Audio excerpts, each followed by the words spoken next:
Welcome to the Steve Reeve Podcast with the best moments from the past week and a few things that didn't make it to air. Monday. Very talented athletes recognized on Team Canada's roster as the Schmishmimpics, the Summer Games in Paris, came to a close as of yesterday. Big old closing ceremonies and final events. And final count as well, not bad for Canada, especially at a Summer Games. Record-breaking, in fact. It's the highest number of medals total that we've had at a Summer Games, 27 total. And, you know, we usually do shine a little bit more so at the Winter Games. And just for comparison, at the most recent ones, in 2022, we had 26. So, not bad. I do it even a little bit better than that. I mean, at least on par. And that does mean good things, you know, for the future, for Canadian athletics at the international stage. But there's, of course, you know, some controversies when it came to spying on soccer and a few other incidences, but a lot of things to celebrate as well, I think, overall. And really fun. I think we got engaged a little bit more on this one than we often do when it comes to the Summer Games. We focus in on the winter stuff. We're really good at that. But there's a reason why there were so many American celebrities crawling all over Paris. I mean, if you were even paying the tiniest amount of attention, you noticed that there was people everywhere. Like, Snoop Dogg was at so many different events. Martha Stewart even joining him for the dressage. Of course, there was the rumors that Tom Cruise was going to be around, Billie Eilish performing and everything, Lady Gaga even at the opening ceremonies, and it all has a reason. Of course, it's kind of a send-off because the next Summer Games are going to be in L.A. They say no one remembers you if you don't come in first. But the Summer Games are clear proof that that's just not the case. We are remembering them, of course, like our pair of gold medal hammer tossers, hammer throwers, Cameron Rogers and Burton Cummings. Ethan Katzberg. For instance, just one example. Canadian or not, we're all going to remember a silver medal shooter with no high-tech cyborg eye attachments like his contemporaries, or, for instance, we're all going to remember the pole vaulter who got his own pole assaulted by the carbon fiber one that he was holding in high-speed, high-definition. People have been sharing that. And also, we're absolutely going to remember that insane breakdancing performance, largely because it is the only Olympic-level performance we've all watched and thought, wow, I might actually have a chance at competing at the Summer Games. LA 2028. I'm coming for you. Tuesday. Headline literally says, I'll just read it verbatim. New Zealand man wakes from surgery, learns he's been fully circumcised against his wishes.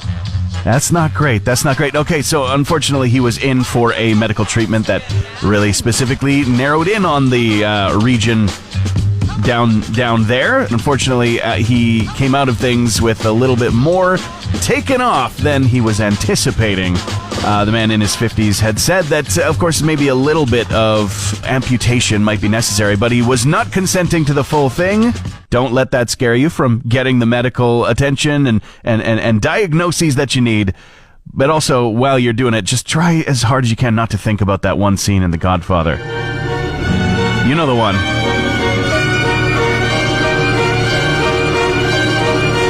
Don't worry, it's not that scary, I swear. It's time for Cruz Music News with Steve Reeve. And you've got some interesting stories, starting off with the family of Isaac Hayes threatening to sue the Trump campaign for $3 million to ensure that they no longer play the song Hold On, I'm Coming at the rallies. Apparently, the song has been used about 134 times, despite several requests for that not to continue happening. Brian May of Queen fame is going to be the host of an interesting documentary, a one-off, that is about badger culling in the UK. It's called The Badgers, the Farmers, and Me, set to premiere on BBC, of course, August 23rd. Very interesting. And some local news, of course. We just talked about it, but to give you the story, Metallica tickets are on the line on an auction that's going to be helping out our own Fort McMurray SPCA. They have been struggling of late. High occupancy, just a lot of animals that are there, and a low adoption rate, which just, of course, leads to costs. So they do need help, and there's been a lot of people who have been coming out of the woodwork to help out and answer that call, which is fantastic. One person named Derek donated 2 tickets. These are 2 tickets that will count for 2 concerts each. And they got the row seat section and everything. So tickets for Friday, August 23rd and Sunday, August 25th in Edmonton, part of the M72 World Tour. These tickets are available right now by auction, and the current bid, $600. We're putting the word out there on social media to Metallica to hopefully see this at the very least signal boost and, I don't know, maybe offer something to even sweeten the deal for the winning bidder. Absolutely incredible. You can find out more through the Fort McMurray SPCA social media, and of course we're sharing this as well, so you can get the link directly to that auction. You're listening to the Steve Reeve Podcast from 100.5 Cruz FM. It's been a jam-packed schedule. Some people thinking, oh, it's almost over. Summer's almost done. I highly disagree with that. There's so many things coming up. One event on the calendar that's not too far away. This weekend's Motorcycle Ride for Dad in town, a milestone, a 10th annual. So here with Don and with Rob, co-chairs with the organization, making a difference. How are you guys doing today? Doing great, Steve. Thanks for having us. Yeah. Thank you. A lot of prep work, I'm sure, getting into the weekend, right? It is, yes. You guys got a lot of spinning plates. It's nonstop, especially the week, the last few days leading up to the ride. So it's go, go, go. Yeah. So the ride date is August 17th. Registration is open that day, 7 to 10. Kickoff at 10:15 from Brewski's and Gregoire. They've been making a difference for 10 years now. What is that difference? The Ride for Dad has been raising funds and awareness for prostate cancer research now for just about 24 years. Here in Fort McMurray, we started in 2014. We've raised close to $250,000, and it's our 10th anniversary, so we're pretty excited. Yeah, hit that $250,000 milestone, and that's just the local funds, which is really, really incredible. That's right. We were talking just before we got onto the microphones about the impact that Canada has had over the years, which is millions of dollars. Over $40 million has been raised by the Ride for Dad national organization since their inception. Yeah, that's so fantastic. And of course, it's going to be a fun event, but it's sobering to think about why the event was created in the first place and the need for it. On average, 13 men will die of prostate cancer every day in Canada. 1 in 8 men will develop prostate cancer throughout their lifetime. 1 in 29 will die from it. Prostate cancer is the most common among all Canadian cancers in men. It's the 3rd leading cause of death from cancer in men. Early detection is critical. Really, for men over 40, it's a quick and painless. It's a simple blood test that you can take in 5 minutes. It's one of those situations that people get a little scared off of in early detection and prevention. There's a lot of, you conjure up images in your mind of an uncomfortable situation, Yeah, but for sure. but it's not that. The way it is with men in particular, I think a lot of times we just push things off, and the thought of getting checked in a certain way can turn you off of doing that. But the PSA test like I said, it's a simple blood test that will let you know if there's something there that you need to be concerned of. Yeah, if you need to take a closer look at all. We're not all invincible like we think we are. We can be susceptible. So that early detection is the best defense. We want every family to have a dad, have a brother, have an uncle and a father. Yeah. It affects everybody when you think about it. It's not just men, it's the lives of the people that these men are in. Yeah. Think about it that way. Get checked and take part. If you can't actually take part in the actual Ride for Dad itself, help spread the word, or you can make a donation if people are looking for pledges, or so many different ways that people can get involved and help out. Again, it's this weekend, August 17th. Anything else that you guys want to add in ahead of the weekend here to let people know? We want to thank all of our sponsors. The local community has been fantastic over the past 10 years, and we couldn't have done it without them. We want to thank all of our riders. We've had over 640 riders in our past 10 rides, and that's incredible. We just want to keep it growing and growing. Absolutely. So, John and Rob, thank you so much for taking the time. If you want to find out more information, anybody listening, ridefordad.ca, you can find the Fort McMurray chapter and get all of the information about it, whether registering or just making a donation. Thanks again for taking the time. Thanks for having us. Yeah. Thank you. Have a great time this weekend. Wednesday. Thinking a lot about the people who are going to be able to return to Jasper this week. The town site has had a re-entry plan detailed starting on Monday was when the news came, and basically it's on Friday. Everybody is able to return should they choose to. Some 10,000 residents of the town site. It's just making me think back to when we got to re-enter in 2016. Not everybody who's here went through that experience. Some did. It was a staggered re-entry in our case, which was, I think probably wise in the long run, but chaotic and confusing, I think, in the moment, in the short term. And not some that has the fondest memories, though. It's not like there's no silver lining. There was some good memories to be made with people that I love, people that are in my life. And just to be able to return home was nice. Also knowing the luck and privilege that I had to actually return back to a home, back to a building. And that wasn't the case for everybody. And that's the same thing going on in Jasper. Some 30% of the community was destroyed by wildfire. Of course, there's still smoke in the area. It's been slow going to make ground and to make sure that highway transportation is safe, that critical infrastructure was protected, and as many homes and businesses saved as possible, but certainly not all of them. We know about 30%. So hearts going out to the people of Jasper who are facing the planning stage for looking at how they're going to make their re-entry happen at the end of the week. Hopefully, in more cases than not, a happy feeling, a happy situation. But I have to imagine it's not going to be in every case. There's a band called This Will Destroy You. We don't play too much of them on our airwaves, but this story caught my eye because they have apparently decided to disband, but still remain the band. Allow me to explain. They say that there have been some creative differences between members of the band, so they will distill themselves into two separate lineups that will still both use the name of the band, This Will Destroy You, and they plan to not only tour playing distinct music, but also put out new recorded music, studio albums.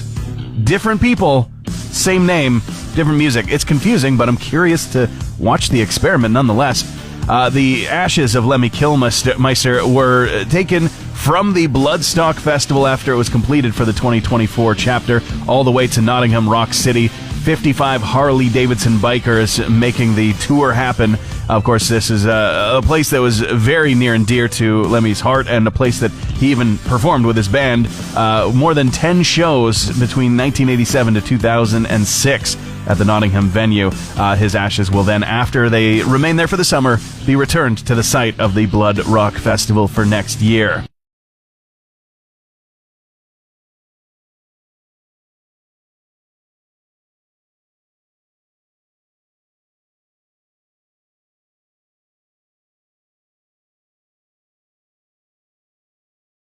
Hey Alexa, play the Steve Reeve podcast. The setup question is, what's your pet's name? The real question is, okay, now tell me what you actually call your pet. What are the many different names that you give them? But we have had some great responses already. Patty saying that Penny is her cat's name, but of course, more often known as Pen, or Pen, or Penene, or Baby Girl. Jen is saying that there's two dogs, Baby and Bella. Baby gets called Pig, and then Bella gets Little Pig. There's some other names as well, but those are the ones that stuck out to me. Melanie has a couple of Alaskan Malamutes, big old puppies, Sitkus and Juneau, named after places in Alaska, but lovingly referred to in regular conversation as Tweedledee and Tweedledum. See, this is exactly what I'm talking about. Samantha's got Luna the cat, a.k.a. Lola, Lolita, Lucy Lou, Lucy Lawless, Lulu, Looney Tunes, Chonka, and Baloo. I love Chonka being in there as one that really kind of doesn't fit the rest of the naming scheme, the naming format. We might not have holidays on the mind, but there are some people in town who do, because Toys for Tots is coming around the corner again, with the Oil Sands Hog Group in town being behind this initiative one more time to make it a special holidays for everybody. So I'm joined by Chris with the organization and with the event. How are you doing today? Good morning, Steve. We're doing wonderful, my friend. Yeah, wonderful. good to hear. Good to hear. I know you're a busy man, but thanks for coming in to take some time. And so tell me about Toys for Tots. I mean, we're kind of familiar with it, but if there's somebody out there who has no idea what we're talking about, what is it? Toys for Tots is an event, Steve, that we put off. This is the 14th annual, so we've been doing it for a long time here, and we've been doing well, raising money for our local charity. We have charities in town that really need help throughout the year and stuff like that, and we find Christmas time is always a big time for families in need and helping kids and stuff like that, and make sure every kid has a toy, you know, and not just toys, it's monetary donations to help the event and stuff like that, and help the charities put forward the stuff that they need to do for these families in need and these children. So we do this event each year. It's a beautiful day of event, you know what I mean? We come together. There's a lot of riding community involved. We have a beautiful community in town of riders and everything else that come out to support each other and everything and help each other. You know what I mean? That's the biggest thing for this event, to bring a smile to every child's face. I mean, we got a beautiful town. Don't get me wrong. We got a lot of town. There's a lot of work in this town and everything. But there is families in the town. There is kids that do without. So yeah, we try to do this event each year to help them and stuff like that. Make sure everybody has a beautiful holiday season. You know, that's the main thing. Yeah, the riding community coming together with the greater community to help out at the holidays. Yes, Absolutely. it's not just the riding community. It's always the greater community. We can't do this event without businesses helping us, individuals. It haven't got to be a motorcycle rider.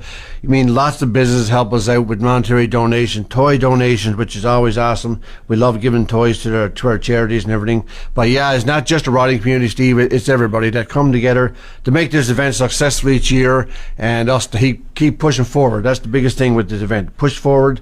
To me, to keep going each year and help these families and children out during this time. And so people will be gathering in the near future here. Of course, Voight Harley Davidson is the spot. It's not just about the donations and everything. There are other ways. I know there's a 50-50 raffle and everything. Tell me the whole deal. Yeah. The morning news starts off at 9 a.m. at Voight Harley Davidson's on Gregoire Drive. People who don't know, we have a pancake breakfast. We start off. That's by donation, of course. Once the pancake breakfast is over, we have registration kicks in. People to register for the poker ride. Get your poker cards. We'll have a 50-50 draw. We have raffle prizes. We have sound auction on the go. We're going to have a live auction on the go. We'll have a barbecue starting here around noonish, 12:30ish, 1 o'clock, hopefully for people to come by, and it's all by donation. You know, we'll have burgers and hot dogs and all that good stuff. Bring an appetite, yeah. Yeah, and we have a food, we have a truck that's going to be available this year. It's an ice cream truck. It's called Moose Scoops. They're going to be on hand here, dishing out some delicious ice cream treats for anybody who wants to drop by. So it's a wonderful event, you know what I mean? Stop by, check it out, and stuff like that, and, drop a donation or something, even if it's only for a burger or something like that, but a toy is always greatly appreciated. New toys is wonderful. Bring it by. We have an enclosed trailer set up and people drop their toys off. We get thousands and thousands of dollars of toys each year, which is awesome, and donate to our charities. And that's so fantastic. And so the date itself, August 24th, am I correct? 24th of August, sir, it takes place at Voight Harley Davidson. And you're busy every day until then and beyond, I'm sure. Yeah, we keep busy, Steve, getting things ready and preparing for this event and everything and stuff like that. And I have a wonderful committee to help me and everything. And you know what I mean? We share out the work and get this job done and stuff like that, and help our families in need in our community, and our two main charities, which is McMahon and BGC, which used to be the Boys and Girls Club, but still BGC. They have wonderful programs for this town to help families out and stuff like that. We know it's a work town, we know it's a busy town, and the families can use the help all the time. So these two charities, which are near and dear to our hearts, they help this town out, greatly appreciated. So, you know what I mean? It's always good, right? Yeah, another chance to come together on one day to help out for many days and for many, many people. Chris, thanks so much for taking the time to come and hang out and tell me all about it, and we can't wait for the event itself. Yeah, thank you, Steve, so much for having me on the air again this year. I greatly appreciate for your guys' support over the years, and we continue to hope to have it and stuff like that. Oh, yeah, we'll keep trumpeting it. We'll keep shouting it out. Thank you so much.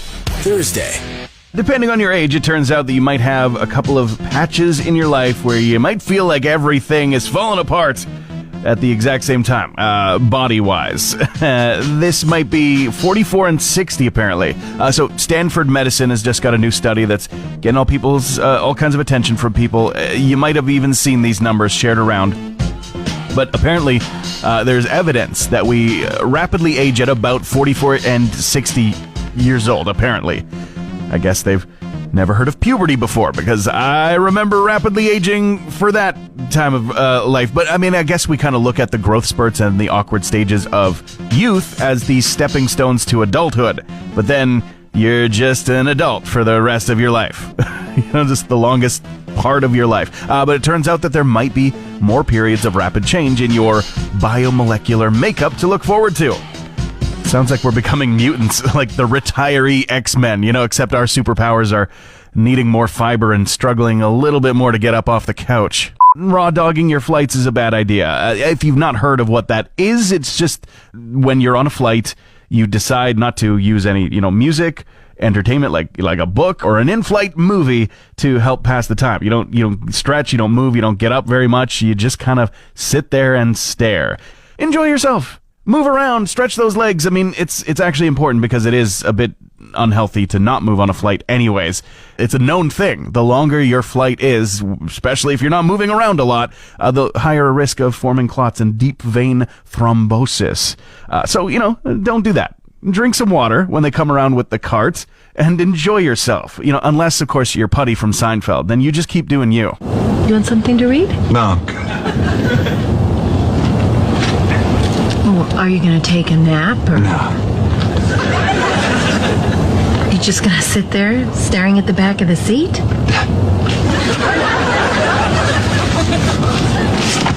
That's it! I can't take this! You're listening to the Steve Reeve Podcast from 100.5 Cruz FM. The Killers were just at their Las Vegas residency opening show back in their hometown, playing the entirety of the album Hot Fuss in full. As well as they were also debuting some of the songs from their new album, Bright Lights. Of course, they're going to be there for a long time, but it has been a while since they've been in Vegas. Sin City hasn't seen the band performing for 20 years, but now they'll be a regular fixture. And speaking of limited engagements, Jimmy Eat World have announced that they're going to be playing their Futures album in full as well, but only one time. They're going to have a one-off show as a celebration of the 20th anniversary. They're also going to be putting out some vinyl albums, live recordings and things. Big news for the fans. It's going to be a while before you actually see that performance take place, but as for the physical media, you're going to be able to grab that stuff in October, a little bit later on in the year. Lou Reed, as well, has got some songwriting clips, some recordings, some demos and things from before his time in the Velvet Underground being compiled into a new album. His Pickwick Records recordings between 1964 and 1965 specifically are being put out onto a compilation album. Why Don't You Smile Now? Lou Reed at Pickwick Records. That's imaginative title. That one released September 27th. Friday. About 63%, round it to about 2/3 of people are fine with you taking photos of your food. I mean, obviously, this kind of must conjure an image of a group eating session. Maybe you're going out to a restaurant, maybe sharing a meal with your significant other, something like that. Maybe you made something and you're looking at this beautiful presentation you put on the plate. In all cases, I don't care. Go ahead and take the photo of the food. Now, I believe like in this and in many other situations, common sense should prevail, uncommon as it is. And yeah, you see photos of people standing up on their chairs, like 1 foot on the table with everyone's food while they're trying to get that aerial photo of the table. Everybody's got to wait for the perfect photo before they can even dig into their food. No, these are steps too far. What I think we're really talking about is, yes, snap a photo of your food if you want to see it later. Why not? You want to post it on the internet? Who cares? I like looking at food. Food looks good. You eat with your eyes first and all that. So I don't, whatever. I'm not really bothered by it. Just don't be annoying while you're doing it. A little self-awareness goes a long way. And then actually eat your food. Make sure you don't waste it. It is a day that I hope is thought of as more beautiful than anything else, but I think just stressful and emotional for sure, as people are able to return to Jasper as of this morning, as of about 7 a.m. actually. So it might even be happening as we speak, although there would be some pretty early risers to be taking advantage that early. There's going to be a lot of different things that people are facing, and I don't just mean on the emotional side. I mean, the things that people are going to be seeing as they re-enter. There's going to be destruction. About 1/3 of the businesses and homes and structures in the town were demolished, were destroyed by fire. And so that is a large group of the 10,000 residents who are going to be facing that. And the entire town collectively facing the rebuild. And that's not easy, as we know here in Fort McMurray. And even if there are people who weren't here, of course, there's many people in our community who weren't here 2016 for the evacuation, the wildfire, the devastation that we saw, and then the return as well. The return back home was a weird experience. After a month away of living with, it was my experience of living with my partner's parents, which was all kinds of different tumultuousness in its own bubble. But then to be able to return home, we bought too much food. We thought that we were going to have no access to anything as far as grocery stores or anything like that, and it wasn't that bad. We had to have everything cleaned, tossed out, some clothes and things that were smoke damaged, and just a lot of different things to process, and also understanding that we were lucky because we were able to just be home again. Even if there was work to be done, chores to do, we were able to return home, and that wasn't the case for everybody, and that's not the case for everybody today. So hearts are feeling for Jasper and the residents as they are able to return. It's a triumphant day. It's progress, but it's not easy. You're listening to the Steve Reeve Podcast from 100.5 Cruz FM. So this Friday morning, you have the opportunity, if you've got a whole bunch of expendable income, to get a dinner date with James Hetfield on the schedule. There's a charity auction that's ongoing that it's going to help out the Adaptive Sports Foundation, and what they do is make athletics accessible for people with disabilities, physical and cognitive and chronic illnesses and the like. One fan has a chance to go to dinner with James Hetfield of Metallica and take 3 people with them. Couple of conditions. One got to take place in Edwards, Colorado specifically. As well, you pay for the auction. That's just the chance to go to dinner. That's not for the dinner. You also have to foot the bill. When the check comes, you got to pay for it. So you got to rein in those friends that you're bringing to come and hang out with James Hetfield. The auction is already at about $30,000 from 21 bids at least. We'll see if that wraps up for somebody who can actually afford to have the dinner after the fact. Meanwhile, also up for auction in the near future, a piece of Oasis history. Noel Gallagher's Epiphone Les Paul from Definitely Maybe, expected to make about 60 to 80,000 pounds as it hits auction just a little bit later on from the breakout debut album from 1994.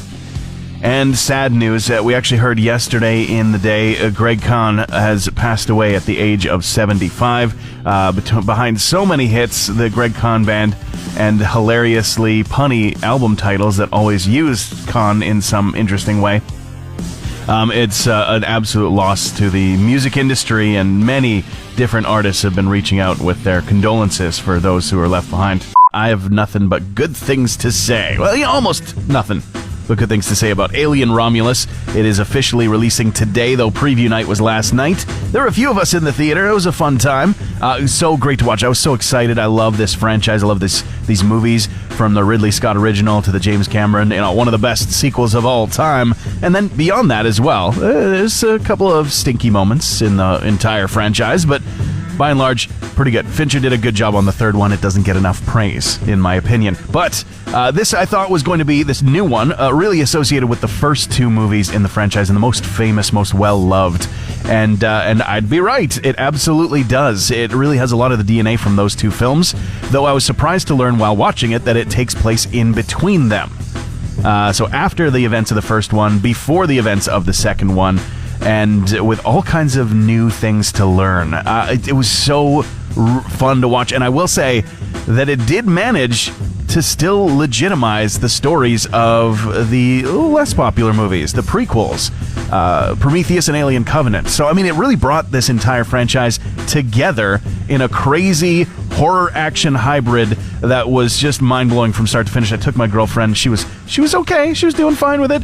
But it got really scary at one point. She was hiding in the blanket, even told her sister, you know what, just don't watch it.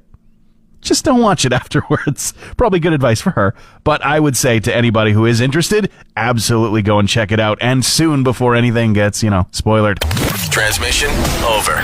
Want more Steve? New podcast episodes happen every Friday, or just tune into the Steve Reeve Show. Weekday mornings starting at 5:30 a.m. on 100.5 Cruz FM.